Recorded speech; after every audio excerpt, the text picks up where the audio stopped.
Uma simples frase dita por Lula na presença do presidente do Equador na tarde de ontem revela uma grande preocupação que o acompanha em relação a um fantasma do seu passado, ou talvez até do seu presente. Você não vai acreditar no tamanho da história que está por trás dessa simples declaração. Bom, a frase dita por Lula foi essa: "Não é preciso classificar organizações criminosas como terroristas, nem violar a soberania alheia para combater o crime organizado." Pois bem, agora eu vou tentar explicar essa história da maneira mais resumida possível. Os Estados Unidos, há muito tempo, investigam a atuação de um grande cartel de narcotráfico venezuelano, o Cártel de los Soles. Isso é uma questão que não tem nada a ver com o governo Trump especificamente, é algo que vem de muitos governos anteriores, incluindo democratas e republicanos. Enfim, o fato é que esse cartel, segundo as investigações norte-americanas, tem uma particularidade muito importante. Ele é controlado pelo próprio regime ditatorial venezuelano. De acordo com os Estados Unidos, Nicolás Maduro e outros integrantes do alto escalão do governo da Venezuela são as pessoas que comandam essa organização criminosa. O interesse dos Estados Unidos nessa história não está na simples existência desse cartel, mas no fato de que esse grupo é responsável pelo envio de toneladas e mais toneladas de cocaína para o território norte-americano.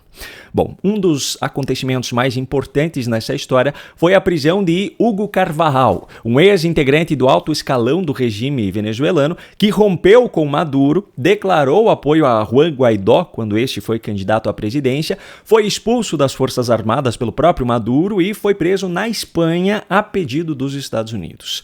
Depois de alguns problemas diplomáticos, de uma fuga e de uma recaptura, Carvajal foi extraditado para os Estados Unidos, onde já havia sido indiciado ainda em 2020, junto a Nicolás Maduro e outras autoridades venezuelanas, justamente por atuar no comando do Cartel de los Soles em associação com as FARC, as Forças Armadas Revolucionárias da Colômbia.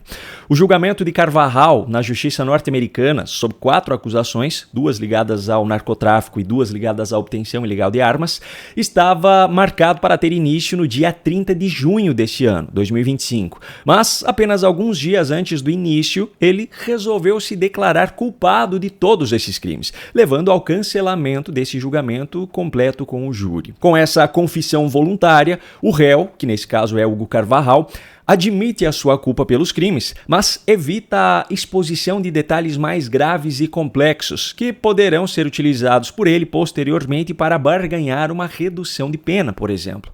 No caso de Hugo Carvajal, não houve um acordo prévio a essa confissão, mas a expectativa de especialistas é de que esse acordo ainda aconteça e de que esses detalhes sejam revelados por ele como moeda de troca.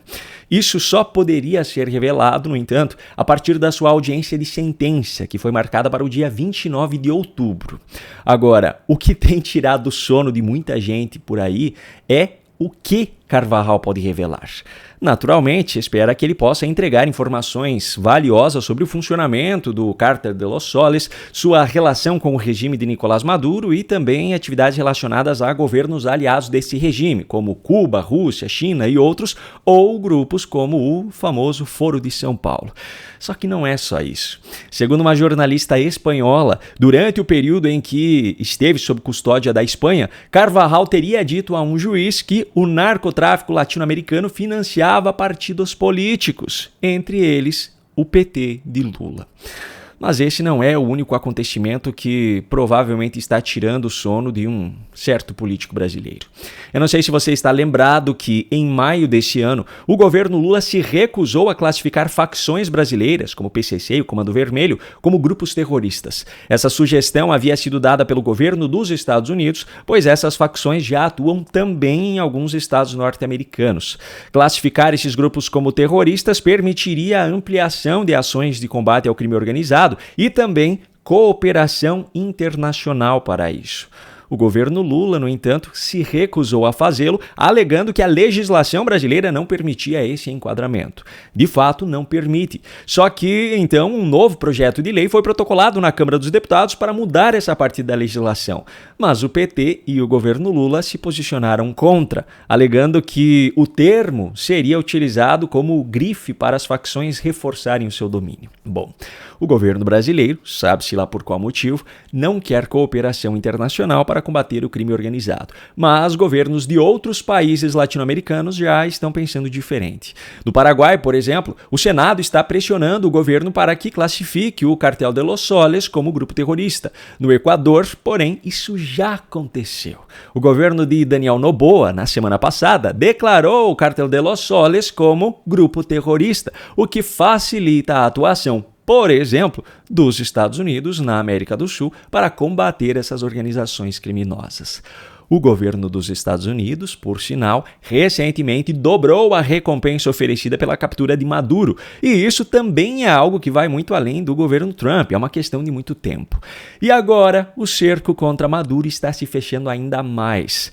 Segundo uma notícia publicada hoje, terça-feira, os Estados Unidos enviaram 3 navios de guerra para as proximidades da costa venezuelana, onde devem chegar dentro de 36 horas. O objetivo desse envio é justamente o combate aos cartéis de drogas na região. Maduro, diante dessa situação, já anunciou a mobilização de 4,5 milhões de milicianos armados para tomar conta de todo o país. Las milicias territoriales activadas, esta semana voy a activar un plan especial para garantizar la cobertura con más de 4.500.000 milicianos ameliados de todo el territorio nacional. Pois é, foi em meio a todo esse cenário que eu acabei de resumir que Lula, ao lado do presidente equatoriano Daniel Noboa, que esteve no Brasil ontem, jogou essa indireta em relação à recente decisão de Noboa. Não é preciso classificar organizações criminosas como terroristas, nem violar a soberania alheia para combater o crime organizado. A pergunta que não quer calar agora é: por que Lula não quer que esses grupos sejam classificados dessa forma? Bom, já que não consegue exercer controle sobre aquilo que acontece em outros países, o presidente brasileiro tenta ampliar seu controle já existente sobre o Brasil. De acordo com a imprensa, Lula agora não quer mais enviar apenas um projeto de regulação das redes sociais ao Congresso. Agora ele quer enviar 2 de uma vez. Desde a semana passada, nós estamos acompanhando uma escalada nas narrativas petistas em relação à suposta necessidade de se regular as redes sociais, impulsionadas pelas denúncias feitas pelo Felca naquele vídeo que alcançou dezenas de milhões de espectadores. As denúncias não foram feitas com esse objetivo, mas o governo se aproveitou mais uma vez de uma pauta legítima para tentar impor seu controle sobre discurso político. Por sinal, ao longo dos últimos dias, eu mostrei em alguns vídeos aqui no canal as diferentes vezes em que Lula tratou essa regulação como algo concreto, como se não houvesse possibilidade disso não ser implantado, ignorando o fato de que o Congresso precisa aprovar o projeto criado pelo seu governo. Enfim, segundo um repórter da Globo, Lula pretende enviar agora 2 projetos distintos, mas ambos com o intuito de consolidar essa regulação. Um deles foi redigido pelo Ministério da Fazenda e tem como foco a regulação econômica, com medidas supostamente para coibir práticas de concorrência desleal pelas plataformas. O outro, elaborado pelo Ministério da Justiça e pela SECOM, já tem aquele foco muito bem conhecido, a regulação do conteúdo mesmo. A expectativa é de que esses projetos sejam encaminhados na próxima semana e que esse envio aconteça já com uma articulação feita com Davi Alcolumbre e Hugo Mota, presidentes do Senado e da Câmara, respectivamente. Ao que tudo indica, estamos prestes a testemunhar uma reexibição de alguns capítulos de uma novela já conhecida. Assim como aconteceu com o PL 2630, muito provavelmente os presidentes das casas tentarão garantir votos suficientes antes mesmo de colocar os projetos em pauta. Se perceberem que há risco de não aprovar, simplesmente nem levarão os textos à votação e aí começa toda aquela história para justificar uma nova ação judicial, coincidentemente no Supremo Tribunal Federal, e isso acaba com uma nova decisão e uma nova tese formulada pelos mesmo grupo de ministros. Tem gente que diz que essa turma não gosta muito de trabalhar. E eu até concordo, só que apenas em algumas partes. Porque quando é para desgraçar o Brasil, parece que eles têm energia para trabalhar dia e noite.